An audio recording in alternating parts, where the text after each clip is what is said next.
We've got Diet Dudes changing hands today and a packed show for you. Hi, everybody. Welcome into Undisputed. I'm Jen Hale. That's Skip Bayless and Shannon Sharp. Good morning, gentlemen. Good morning, Jen. I love Diet Mountain Dew. It's the breakfast of champions. It's the nectar of the gods.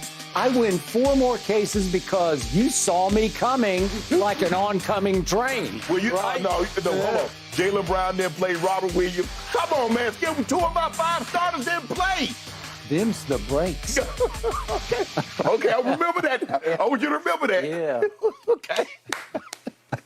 We will get to that matchup in just a little bit, guys. But first, let's start with the Lakers. Shannon, last night they blew a 10-point lead with 2 minutes to go in the fourth.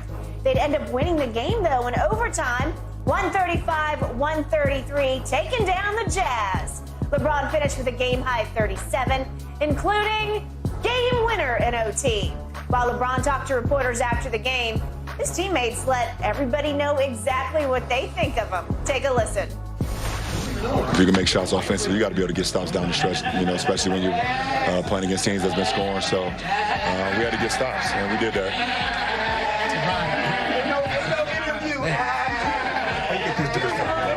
I got to stay focused. I'm locked in, y'all. Your starting backcourt, Dennis and Austin average, they combined 26 and 10.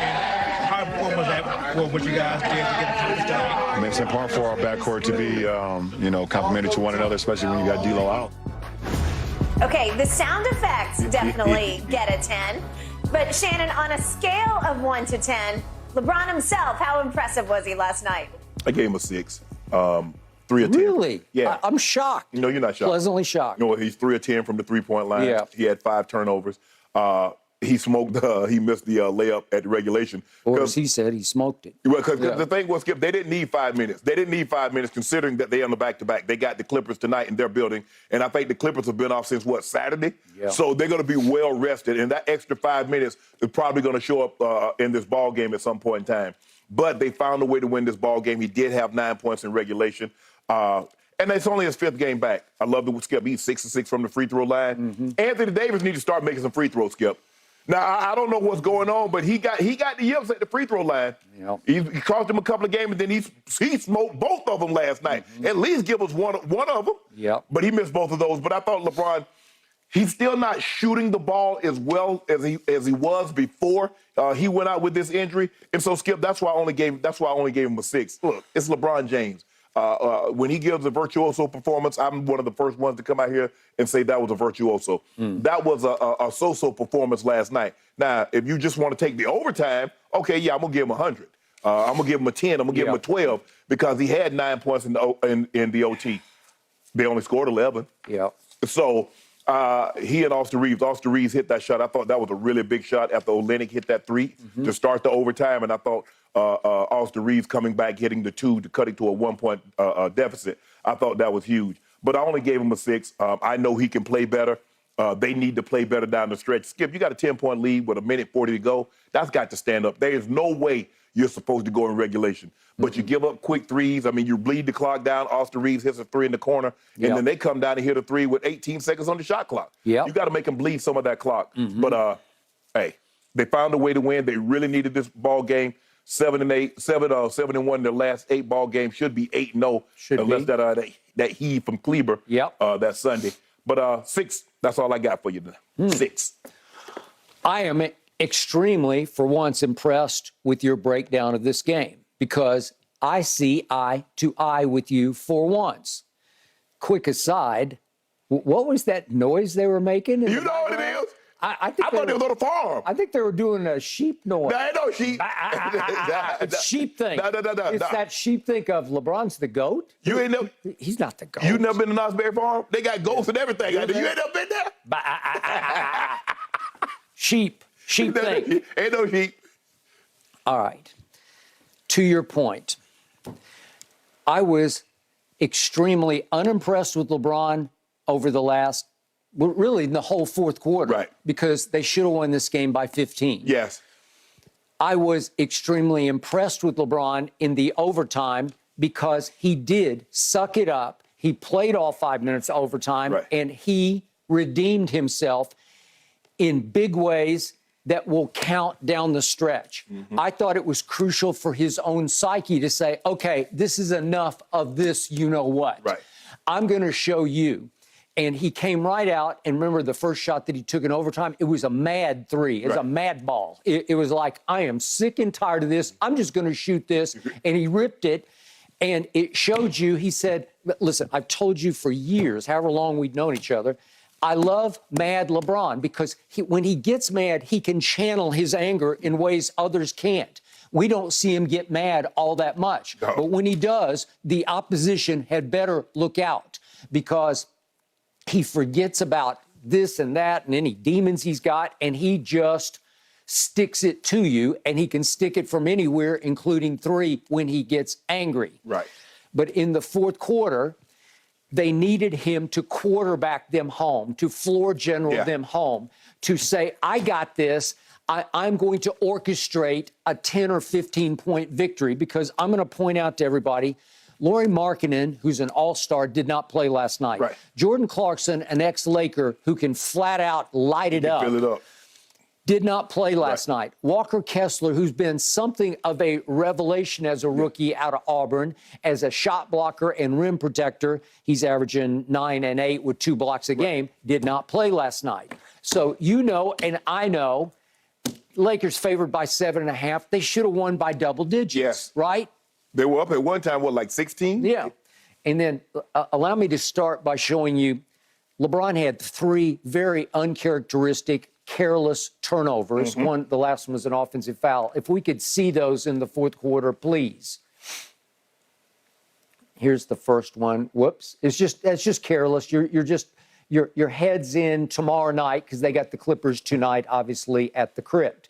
And then how many times have you seen LeBron do that? Well, I thought he was thinking Rui was going to stay in the corner. He was going to hit it for a short and three. The last one, he kicked his leg out on the 3. The old Reggie Miller, It's a little frustration, and he's trying to buy one, beg for one, and the ref ain't buying it. No.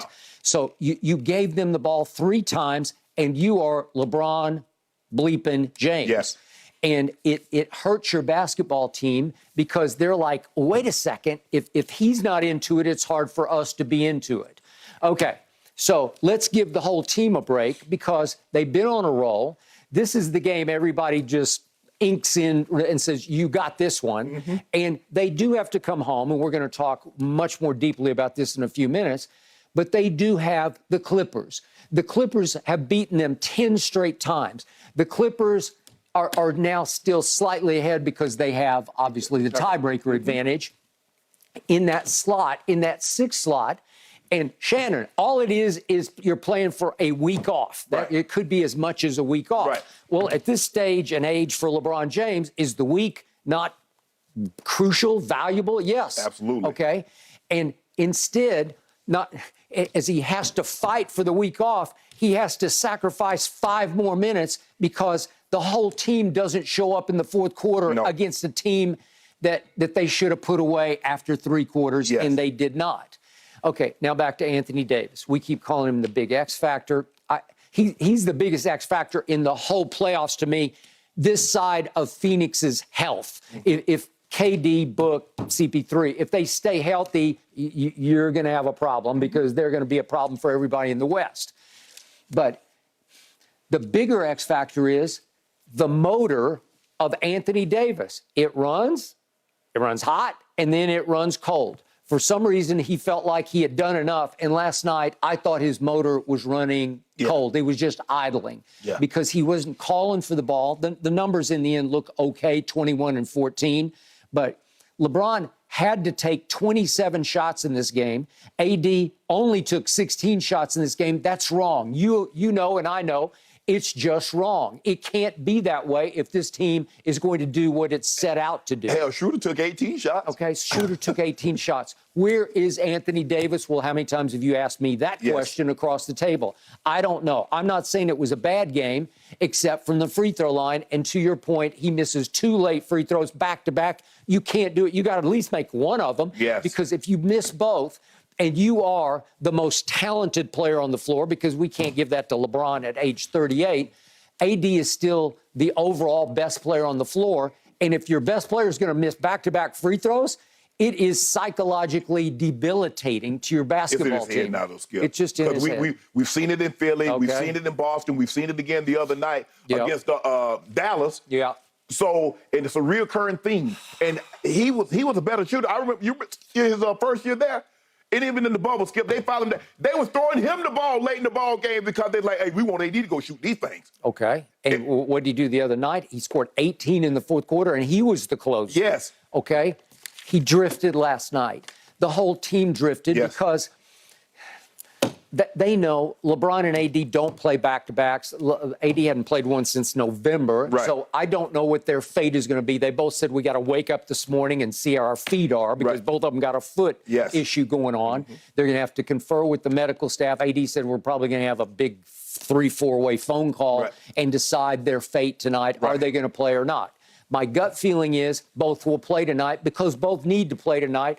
I don't want them to risk further injury. So if they're flaring it with their feet, they can't play. Right. But if they're not, if they're just tired today, I think they need to play. Right. Because you could see in the overtime, they both said, we got to win. You can't lose this game to Utah. Not with all those guys out. You can't lose it, and you've got Utah to close at home on Sunday. Right. So it should be gimme on those two games, and last night was not a gimme. True. Okay, so to your point, with 1:43 left in this game, Austin Reeves makes yet another cold-blooded three. And he actually turns to the Utah crowd. He wheels to the crowd. He made it from the baseline, if we could see it, and does the arm like I got ice water in my veins. I got ice water in my veins. Watch this. He rips it and turns and you see? Yep, he's doing it. Okay, that's for a second-year player. He's second-year, right? Yeah, second-year player. That's second year undrafted player. That's some guts. That's some